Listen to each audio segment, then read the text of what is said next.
Welcome back to Beautiful Work, Beautiful Life with Laurel and Laurel. Welcome back, Laurel. Thank you. I'm happy to be here as always. Oh, me too. I love our conversations. And I'm so glad that we're starting to really dig into season three, living in the beautiful work. Oh, this is going to be such a good season I know. because when I think about doing the inner work, oftentimes I'm so engrossed in actually doing and learning and becoming that I forget that the living the beautiful work is really where the lessons are, I the know. joy, the growth, right? Yes, yes. And today's topic for our listeners is calling in your new life, which is a great topic. And it really ties into this idea of living the beautiful life, right? Because we always are going to have dreams and visions, right? Of what we want next, what we want more of, what we want to change, how we want life to be for us, right? And yet, while we're imagining that, right, we are still living in this life, whatever this life is. And so it's a really interesting thing to be, right, living into our next vision, but really living into life now. It's kind of an interesting paradox, don't you think, Laurel? It is. And I think we have tendencies to get stuck in one or the other. Yeah. Sometimes we might live without doing the work. Yeah. Sometimes we might do too much work without living the work. Yeah, yeah, yeah. And I think that oftentimes for our listeners, as you start to kind of listen into where we are today, I guess I would say that having been a life coach now for a long time, 25 years, thinking about working with clients, thinking about my own life and all the changes that I have been in and been through and calling in, right, that my new life, right, calling in what I want next and what I want more of or what I want to change, and then having clients come in, right, to see me. And really what we're doing is together calling in, right, what they want together is, how do you know when it's time to call something new in? Right? That's the beginning. And I think, honestly, I think some of it has to do with boredom. Do you think that boredom is just, maybe intuition in a different form? Maybe, maybe. I mean, I think intuition for me comes in feelings, right? Like, I mean, I know intuition for some people, it's probably might be more auditory, right? They hear little nudges, little voices. For some people, it comes in visuals. For me, probably that's why boredom is. It's like it's a feeling version of something needs to change here. A little I bored. I Yeah. I don't know, but let's call it a messenger. I think boredom is a really good messenger for maybe something needs to change, Yeah, yeah. right?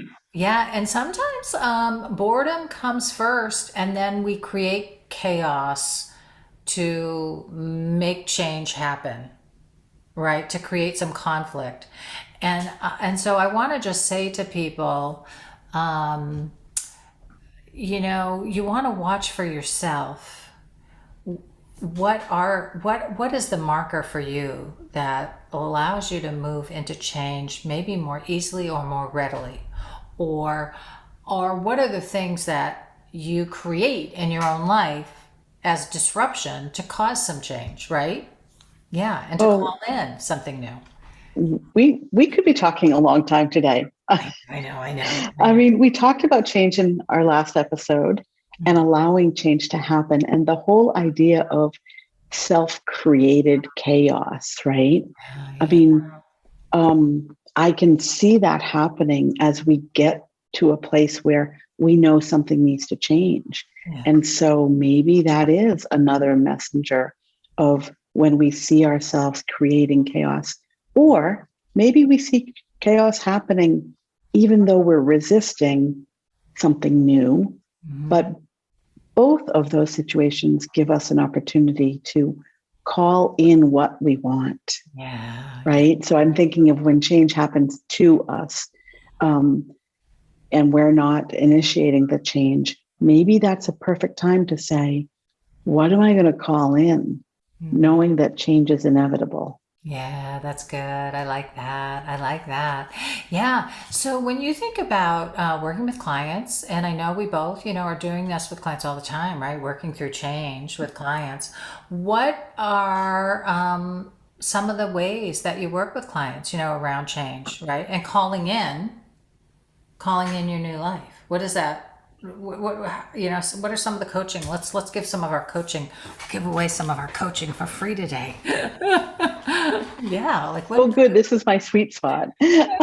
um, one of the things I think is really the self-awareness. Self-awareness is so important Yeah. in knowing what to call in, or knowing it's time to call in, right? So oftentimes in coaching, I talk about the embodied self-awareness, Yeah. right?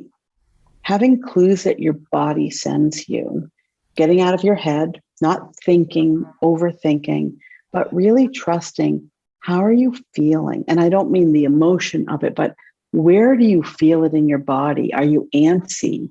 Are you sluggish? Like, what are those physical things that are happening that can be used as clues to what you need? Yeah, yeah, that's good. That's great. That's great. I'll go back to, I know I mentioned this in our last episode, and I don't think I said the name of the book, so I'll say it right now. The name of the book is The Body Keeps the Score by, and I'll put the author's name in the notes here. I can't remember it off the top of my head. It's a 3-part name, so I don't want to say it wrong. But it's called The Body Keeps the Score, and it really speaks into, so much of this idea of being able to identify internally, right? Really come in and have self-awareness about what's happening in the body. And for most of us, number one, it's an amazing tool to help deal with trauma and recover from trauma. And then for many of us, in terms of just living life, it's just a beautiful guide and asset information that we've really been taught to overlook by always being in our head, right? So it's like we've cut ourselves off from a whole body of information that's below the neck, That's right? right. That can be guiding us and giving us some clues to how to call in or what we want to call in. It's so true. And, it reminds me of some of um, the studies, the coursework I've done in coaching on the neuroscience of change and our 3 brains, our head, our heart, and our intuition, our gut. And that each of those systems plays its own role as a tool that our body has, and the combination of the 3 of them, but each of them individually also are useful. And so when I think about calling in what we want, when I so much the head, at least from in my experience, is what we don't want. The head often goes to, I'll say, the negative rather than the positive, or the conditioning, The right? safe. The safe, right? The safe, the Yeah. predictable, what we've been told that we are worthy of. Yeah. And the heart and the gut often take us to the other places. Yeah, yeah, yeah. I know. I know that when I'm thinking about, I know I've talked about this before in our last season a little bit. When I was on my own for many years after I was divorced, and knew that I wanted a partner, I felt like my early steps of calling in my partner was getting clear in who I wanted. Like what was I looking for, right, in a partner? And that really came from being honest with myself about who I was, right? And looking at who I was in my last relationship, in my marriage, what didn't work, what did work, and why it did and why it didn't work, and being honest with myself, right, about what I really was looking for. And then the question became, uh, did I resonate with that, right? Like, was that fully integrated in me, right? Mm. So and that's an interesting process to go through, I think. Yeah. It really is. And have you used it in other situations when you've called something in as well? Oh, that's a good question. I don't, Laurel, I feel like I probably have, but maybe not as conscientiously. And and when I think about my work, right? So my work, I was a cost analyst in my first job, getting out of school. And I think, owning that was number one, I was bored. So there you go, right? I was bored in that at many levels. And then number two, it didn't hold a lot of meaning for me. And I really wanted meaning in my work. And so I think, as we talk about this calling in your next thing, right, is being able to see where you are now and what doesn't fit with who you are. So the beginning for me was, beginning to search for something that had more meaning, right, and something that would hold my interest a little bit longer. And I think that was kind of the first step. So I went on to the next thing and the next thing and the next thing, and eventually ended up, as a counselor and then a coach. And that's been a really good fit for me. But I think that sometimes it isn't that one leap, right, from one thing to the next thing. And then we're evolving and growing. And so we're always calling in the next thing and the next thing. We are. Yeah. It makes me think about one of the things I talk about in my coaching, or one of the things that is one of my guideposts, if you will, for what I want to call in. And when I say what, sometimes I don't know what it is, right? It's not that clear. Yeah. But going towards, does it have meaning? Does it give me purpose? Is there ease in it? And so, last season we did an episode on resistance. Oftentimes I think about calling something in with ease and grace. Yeah. And those are my indicators whether or not it's the right thing that I might be calling in. Right. I know in my past, I had my sights set on a particular job that I never took. I never was offered. Well, I shouldn't say I was never offered. The opportunity came up 3 times, but it was never the right time, even though I had put that particular job in my career path. It was on my plan, but each time it presented itself to me, I had a reason that I wasn't free to take it. Yeah. And so I use that now and thinking, what is it that my head is calling in? And what is it that is really meant for me? Yeah. Yeah. That's good. And how can I be more open to call in that which is meant for me? Yeah. Yeah. And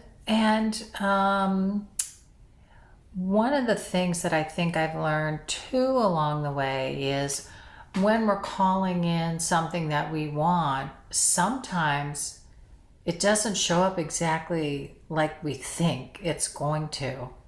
And so we have to be open to receive what's being sent our way, and take before we reject anything too quickly, hold on, take a little look. Maybe this is what we've called in and we're not even recognizing it. So it's an interesting journey, isn't it, to growing into the life that you want to be living. It really is. I have a really fun example of that just happened for me last year. So I've been saying for the last several years, I want to live by the ocean year round. Yeah. And as you know, we have a seasonal property at the ocean. Well, last winter, an opportunity came my way that was a year-round property near, a couple miles away, but it was a small condo that needed to be completely redone. And I realized maybe I wasn't specific enough in calling in what I wanted, Yeah. because the reality was I didn't want to live several miles from the ocean in a neighborhood that was primarily second homeowners, that was not a walkable community, that did not have a community feel, but it was near the ocean. And so just such a great reminder Yeah. of when we are calling in what we want. Often my approach is to be open to what comes. And I'm learning how to be more specific about what I want to call in. Yeah, yeah. And sometimes we need those opportunities to come or those options to come to help us get clear in what it is that we want.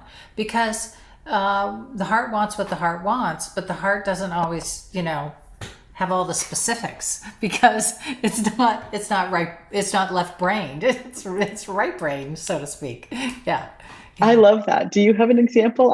I have another I can share. Oh yeah, share another one. So this comes from a friend of mine who is also a coach, but she had been, really intent on the type of relationship she wanted to call in, a romantic relationship that she wanted to call in, and had all the characteristics and the attributes of the person that she wanted to call in.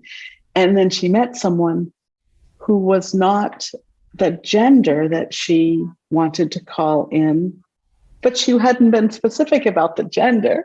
And that was such a great story to think about. Oops, I forgot one little detail. That's great.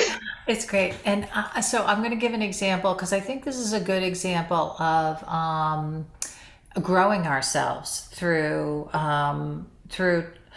trusting ourselves and trusting like what we want.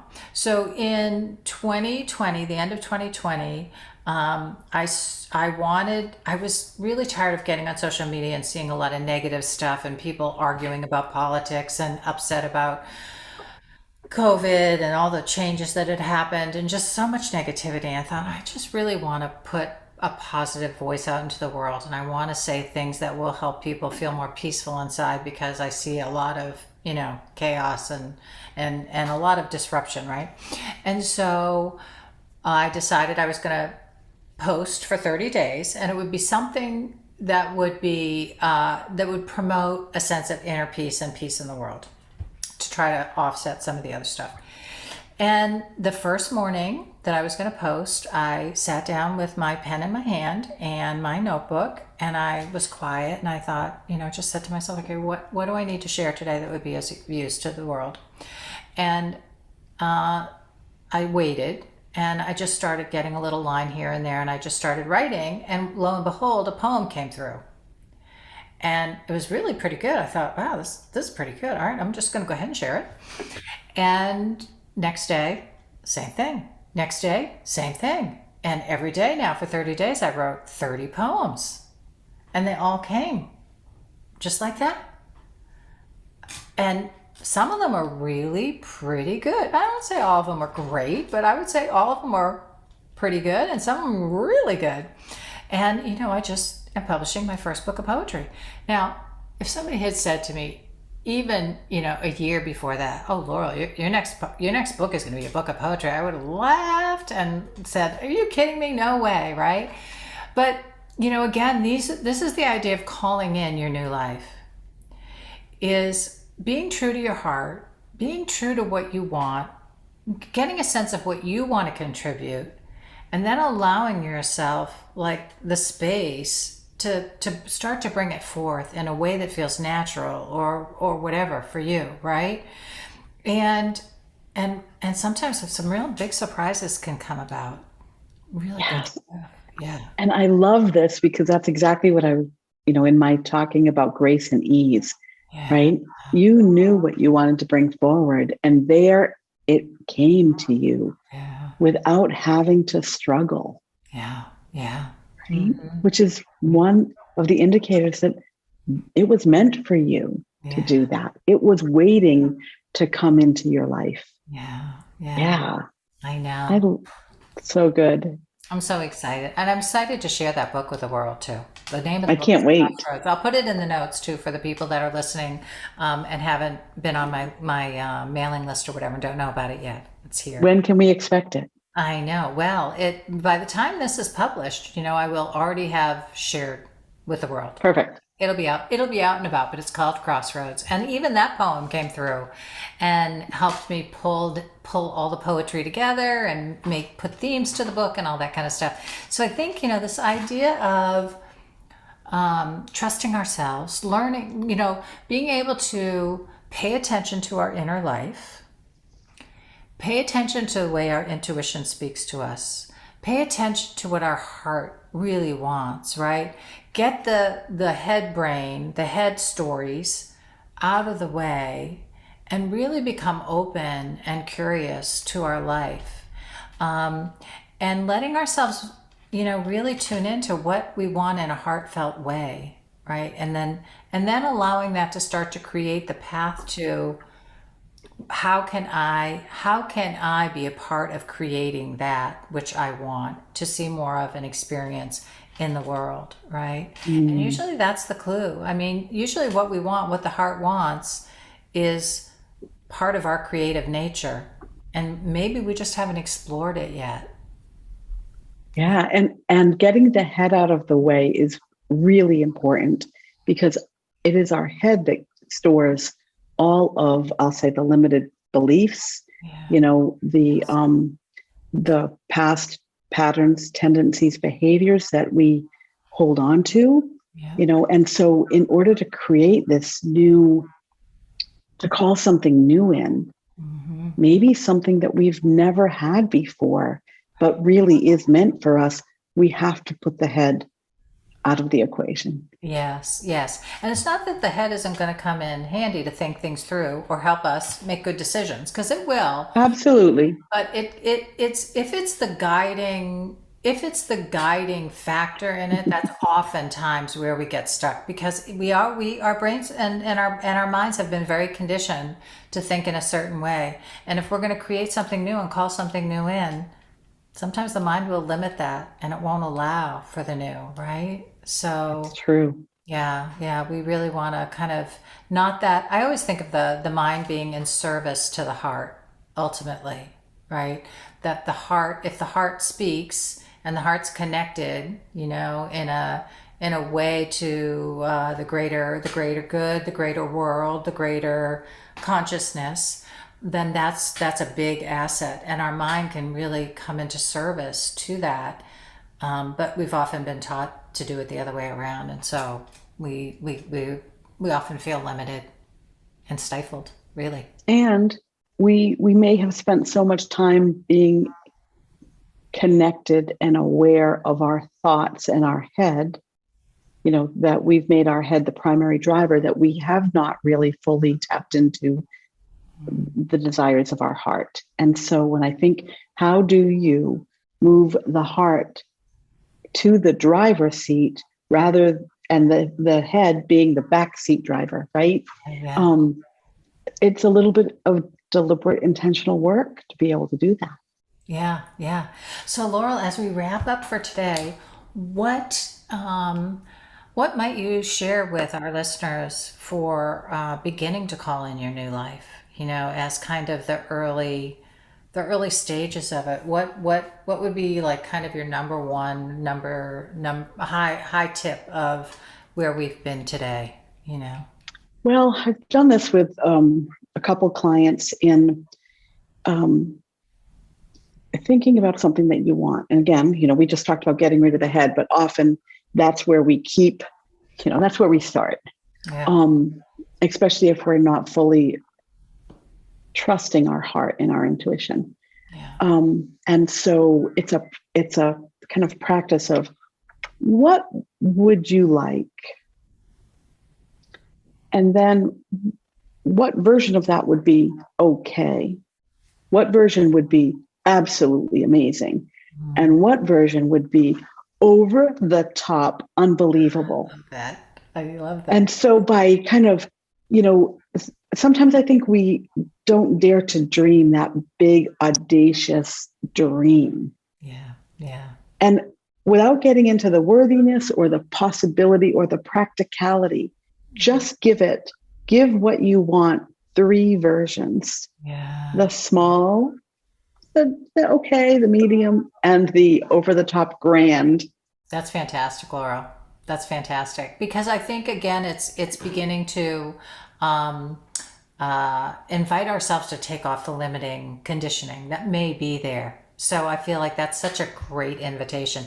And then what I'm going to add to that, because I think that's so great, is to be willing to say it out loud, even if you say it out loud only to yourself, right?